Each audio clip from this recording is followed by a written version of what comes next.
a Makhadzi is the matriarch of the family. And she has a certain role to play within the family structure that is in the best interest of the family, to keep the family intact and to keep the family's traditions alive, you know. And her most important task is to phahla for the family, for the clan. It's also a gift from the ancestors. It's also a gift. It's not everybody who even wants to be one, you know, in the strictest sense of the word. And it's also because we don't know anymore. We don't know. The little that we know, I believe, can sustain us. So I am Makhadzi, but I'm also a healer. And I'm also a mother and a child to someone, you know. Yeah. I have different roles to fulfill.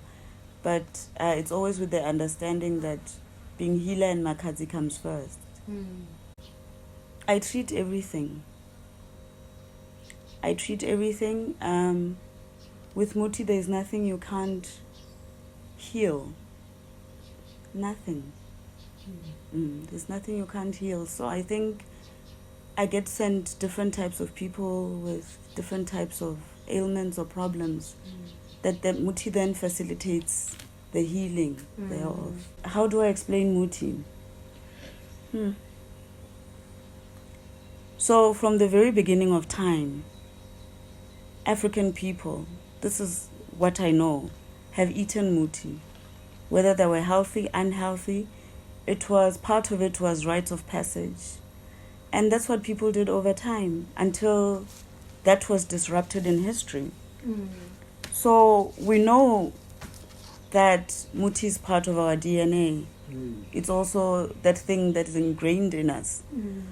So over time, because people don't take it, it's weathered away and gotten less in our systems. And that's why we're prone to so many diseases.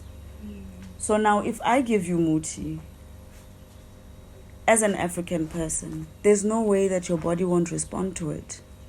It's not a foreign entity in your body. It is what your body knows. Your DNA will recognize it and it will restore itself. So Muti is very restorative, physically, spiritually, and in all other ways really, because we are part of nature. And nature is what gives us this Muti. And it's not every tree that heals. It isn't. It's particular trees within certain geographic circumstances. Those are the trees that heal. It's just designed that way. So Muti is a part of us. So if I live in this area and know the history of my people 300 years or 1,000 years back, whatever, if they lived here, they obviously ate the Muti here. So if I'm here and I'm eating the Muti here and I'm giving it to people, healing people with it, there's no way things aren't going to get better. This is part of our evolution as a people. Muti is also very spiritual in its makeup and how we then relate to it. So let's say you're dying and you just want to tie things off. This is a good stopping point, because not only will I assist you in tying things off, I'll also prepare you for death. Of course, I'm not going to say you're dying and I'm preparing you for death. There's a way around these things that's holistic and makes sense to everybody who's involved in it. And by everybody, I mean the healer and the patient. There's a communication already by our ancestors as we sit together. You who have come for the healing and me who's processing the healing process, who's facilitating the healing process. So yeah, it's all quite spiritual. Every element of it and every part of it is spiritual, because the healing space is a very, very spiritual space, and it's a very sacred space.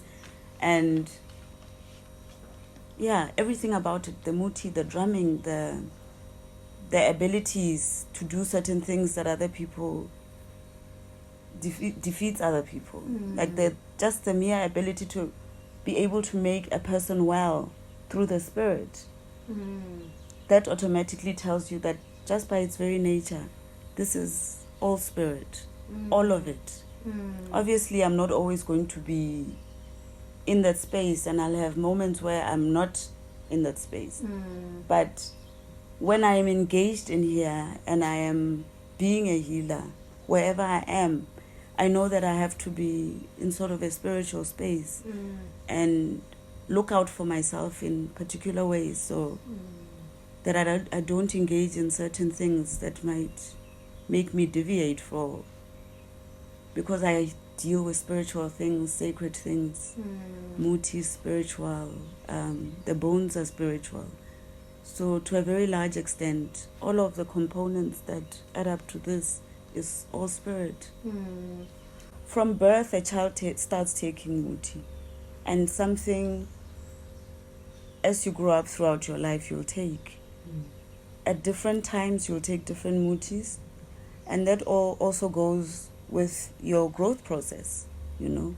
When you're a child, it's in your mutepa, it's in your soft porridge, and you eat it and then you drink it in water. And then as you get older, there are certain mutis that you have to drink that facilitates that part of your life, etc., etc. And African children would go to initiation schools at different types of lives. And when they are there, they would drink this muti in preparation for the next phase of their life. So there's also, then you realize, a relationship between people and muti, because they understand that at various stages of a person's life, a person should be taking this muti to prepare them for the next stage, you know. So right now, children, people don't drink muti. Unless you come to me and people's bodies are filled up with narcotics and all those things, and alcohol and funny things really, and food that is not really food. And this is the time when people are healthy, sure, but people are not really healthy. You could be at the gym every day doing all the right things, and then you're afflicted with something serious. Let's say you have cancer. It's not that you weren't doing anything right. You were. Let's say tomorrow you wake up with HIV. It's not that you weren't doing anything right. You were, but there's a deficiency in our DNA right now as African children that only muti can solve. It's the only thing that will align our bodies to our spirits, really. And in terms of, you mentioned the history and how we were broken away from that. How did that, in your understanding, how did that happen? How did the break happen? The breakaway from... With colonization. With colonization. You think it was intentional? Obviously. See, I don't want to sound arrogant. There was nothing wrong with Africa. Absolutely nothing. There was a system and a way of doing things that was spiritual and whole, and it was for us and for our betterment and our growth and all of that. So all of that systematically was taken away. So what is left of us, really? The purpose and intention of colonization was to take away our land and make us a displaced people who then depends on white people for the scraps of their table.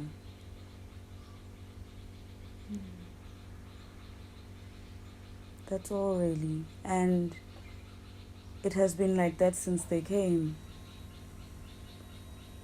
And so we need to really fight against it. I mean, to fight against it in its entirety in this day and time wouldn't make sense, because we have to be able to communicate with them and speak in a language that they'll understand.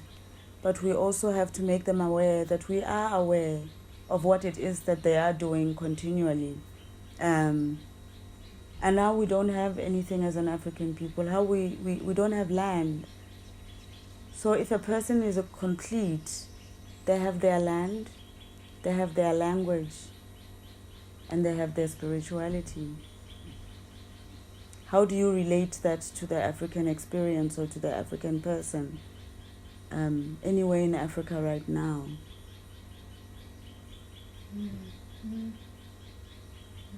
So colonization works because it displaces us.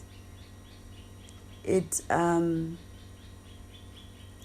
makes us believe in false God and false prophets, and in serving somebody else's God or somebody else's master. So through religion, there's a perpetual colonization of the spirit. And through schools, there's a continual colonization of our indigenous knowledge systems. And it makes us linear. It makes us one-dimensional. And because we know our purpose is to serve, it makes us serve a different master or different God or different gods. So it is obviously in the best interest of the colonizer to keep that system going through all means necessary. And some of their means are to lure you into their capitalistic, antagonistic, really, way of engaging, the economy, where you will always be like at the bottom tier as an African person. You have no land, you have no language, you have no spirituality or religion. You're obeying other people's gods and working for other people's ancestors continually. So you are never really free. They engage you mentally to make you weak. So through that, you're constantly serving white monopoly capital. And through religion, you obviously are going to remain confused and disorderly and have very little understanding of what God is, because you're serving men who are advocating religion to you, or pastors, or popes, or whatever it is, And that's not in your interest as a black person. So it looks really, really quite bad, and that's because it is. But there's hope that there's a group of people out there who are interested in being African still. And they carry all of our hopes with them, because we know that they are interested enough to make it right. They want this as much as I do, as much as the colonizer wouldn't appreciate a person like me, because I believe in the sanctity of being a healer, and I know what that means to me and my spirit and the spirit of our people, our African people, that the practices that we know, the secrets that we know, we need to share that with other healers and strengthen each other so that we can keep guidance or guard over African children. They need all the help they can get. They really, really do. It's bleak, and people are doing strange things in the name of gods, cults, and all of that. And because of that, you understand that there's a certain desperation within them that wants to know, want to belong, want to associate. And they have capitalized on their spiritual as well to colonize us, because there was a time in history where it was taboo to be a healer. And then healers were banned, there were certain acts that were passed. And because of all of that, our spirituality was then contained or closed off. But there were people who still practiced. There were people who were defiant. And those were our hope then. So there's a new hope now. With all of those kids who are interested and keen and wanting to know. And they want to know because they know that they don't have it in their parents. They look at their parents and see that it's not there. You know, and they're forging a different path with, I think, the ancestors will guide them and the spirits will guide them in the right direction to do the right thing. And that's all that matters, that you have people who want to carry the baton forward. That's all. This culture thing as well, I think, is overly emphasized by people who know very little. We really are one people from one source who are doing exactly the same thing. So, and the importance of putting so much emphasis on culture is that we become hateful of each other.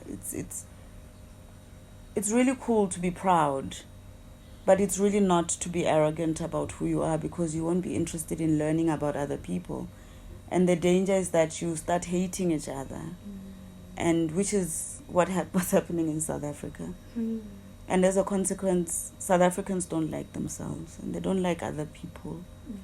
And they feel entitled to this space, whereas this space belongs to all of us. And do you think that the spirituality is something that can anchor us? Of course, most definitely. So let's say you're Swati and you come to me and it turns out that you dreamt about me somewhere, doing the things for you, facilitating your Twasa process. What do I say to you? Go away. You can't come here. I'm Venda and you're Swati. Because we are essentially doing the same thing. We're facilitating your growth in the healing space that you can then become a healer. You know, that's all. So what if one or two things are different? It doesn't make you any less of a healer. Because you are going through processes that other people have gone through throughout time that have enabled them to become. I know I've always known that there was something different about me. I've always known that. And after I'd gotten sick when I was 10 years old, I was in hospital for a very long time and no one knew what was wrong with me. And eventually, my parents went to see someone and that someone confirmed that I was a healer. So I've always known. I haven't always done anything about it. And then by the time I was 19, 20, 21, there were certain things that were happening that related to the gift that weren't necessarily comfortable. They were putting me out of sorts. So eventually the confirmation came again. And when I was 24, yes, when I was 2000, yes. When I was 24 years old. And what was that like, the learning process? The learning process, I think, is like any other learning process when you unlearning certain things and learning something else or becoming something else. It's very uncomfortable. Like any other thing that is foreign to you or that you have very little information about. What is it that I can do, that I can start doing tomorrow or today to connect to my ancestors? Hambo yophahla. Talk to them. Ambani nabo. Ask. If your family doesn't have the information that they should have, someone will have. Find a healer that will facilitate the process, you know? Where are your Makhadzis at? Where are your people? What are they doing now? There's a whole interest in the space. People want to be in the space, which is a beautiful thing that people are learning. But she said that people were initiated that were not meant to be initiated. We there were are not lots of healed. So how many people are actually healing? Very few. Especially because now it is quite cool and fashionable to be a healer. So you are here now. You can't heal.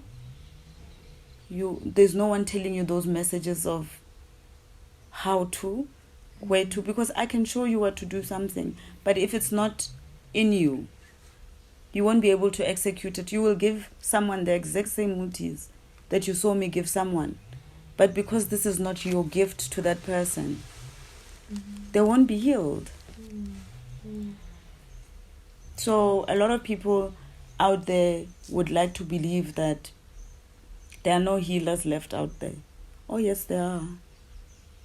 I am one of them. And there are a lot of others out there who are like me, who do what I do. But there are also a whole host of strangers in our midst who have no idea what it is that they're doing. And they're bringing our names into disrepute. It's possible that your gift is, that you're a dreamer, but it doesn't necessarily mean that you have to now go and twasa and now use that gift in a specific way. It might just be something that you have. So we're African people and by nature very intuitive and very in touch with our surroundings and our universe, just by virtue of who we are. So there will be certain things that will surprise us about ourselves every now and then when God speaks through us. And if we're actually listening, we would realize he's speaking all the time, but that doesn't make someone a healer.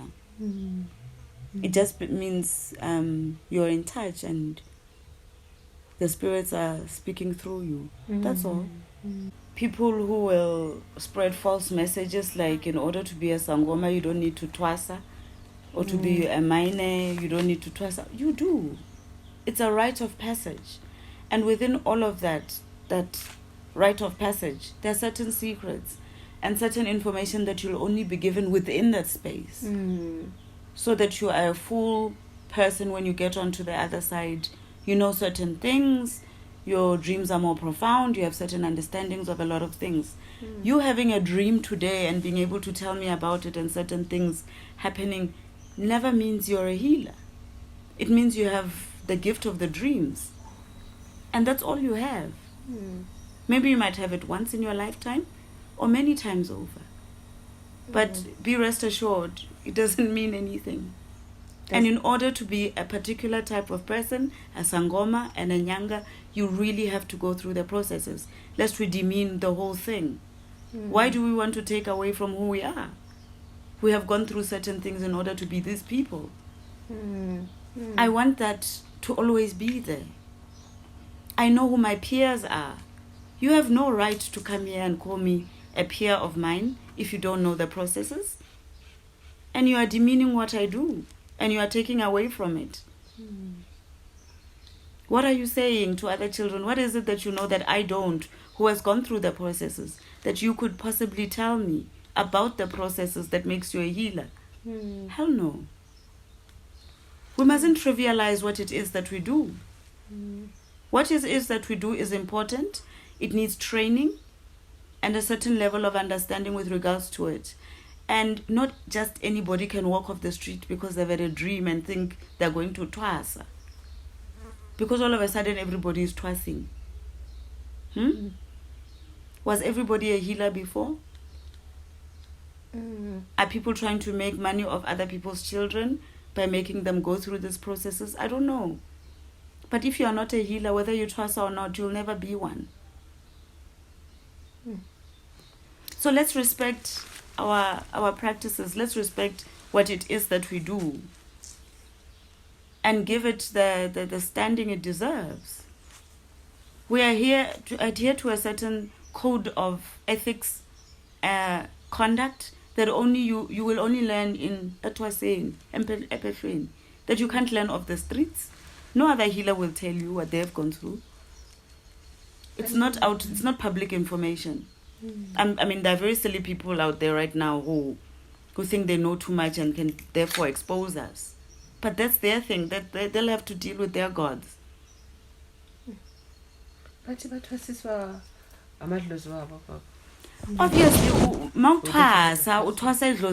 that's just number one. But there has to be someone to facilitate that. You can't facilitate it for yourself. So what are you saying? Our ancestors were fools. Who am I? If I am a person and I would want to go to a healer, I would want to know your credentials. And if you have twasisad yourself, I know one thing for sure, I ain't staying. I'll take my money back nicely and walk home and go find somebody who actually knows what they're doing. So there are a lot of people out there who don't know what they're doing. And they're ruining the whole party for us who actually know what we're doing. And know what you know. Stay in your lane. Stay in your lane. Now I don't want to go to a hospital and practice medicine. I'm not a medical doctor. I didn't go to Medunsa. So I don't like being called doctor. Because that's not what I am. If you want to call me something in English, I'm a healer. That's what I do. I heal holistically. Yeah, it's actually, assessing yourself is like saying I studied medicine on. Why don't, if you really think you can twasisa yourself, it's the equivalent of someone saying, I don't need to go to law school. I don't. You obviously have no respect for lawyers then, so you don't have respect for healers. That is what you are essentially saying. But in the same token, you want to belong to this fraternity. I actually don't think so. And I think it's silly that other healers are they're thinking this is something to think about. They're entertaining these children. Someone needs to tell these children the truth. You cannot twasisa yourself. And you cannot, if you haven't gone through the processes, call yourself a sangoma. Or enyanga. You can't. Or maine, you can't. You have no right whatsoever. Obviously, we are open to a lot of fraudulent activities. We are vulnerable because we are not counseling ourselves. We don't hold counsel as healers and discuss our issues. We are open to government exploiting us. We are open to charlatans posing as healers. And we are open to attacks from people out there who can just feel like saying or calling us whatever the hell they feel like calling us, which is wrong. We are not protected. So we need to protect ourselves. We need to hold counsel over who we are and make sure that we're doing the right thing. You know, we need to organize ourselves. We can't let government organize us. They don't have our best interest at heart. They don't even know what it is that we do. We're the only people who know. We're the only people who can soldier each other and police each other. We have to be united. But people are interested in petty politics and making money. And as a consequence, there's no unity. You're also running away from the Kobela abusive, the Kobela Twasa abusive relationship. By saying that then they're going to twasisa themselves. No, because the same crowd of people that have been raped, that are pushing this narrative, are people who are also pushing that whole, the space is abusive, yes, and everything. And I understand that. That's why I'm saying we're vulnerable and we're open to attack and all of that. I understand a lot of bad things are happening to a lot of people and children out there. But I also understand then that people are not necessarily being truthful. You know, I really believe that if it is what you are meant to be doing, you will be led there. And your ancestors are not going to take you somewhere where you will not be protected. Don't be coerced by someone. Don't let someone strong arm you into, because that's what's happening. And as a consequence, you're abused inside those institutions. whether it's financial, emotional, spiritual, or actually physical. You know, there's a lot of things that are happening, and they're happening at the hands of people who also don't know what they're doing, who are not healers, because I don't believe that any healer, any sangoma, any nyanga who was initiated right would abuse anybody. So there's that whole area that we need to, as healers, then sit down together and address that there's this that is happening in the name of all of us and our ancestors. What then are we going to do about it? How do you let people know that that is not the right place to go? We need to police ourselves. And we need to put ourselves out there for people to have access to those of us who know a little bit more, lest the children fall into the wrong hands, you know?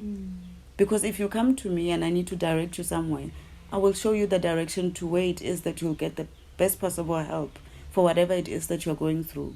I'm not going to hog you to myself for financial gain or spiritual gain or any, because this is what my people did. And I have to do right by them. I might not be a right person on my own outside of these walls, but inside here, it's a different ball game altogether. I have to account for everything that I do as a healer spiritually. And there are things that you can never atone for. So you must be mindful of all of those things. That I want to do the right thing. I am willing to do the right thing. I will do the right thing. Because lest my children grow up and have to suffer the sins of the father, that is also my spiritual responsibility to my children.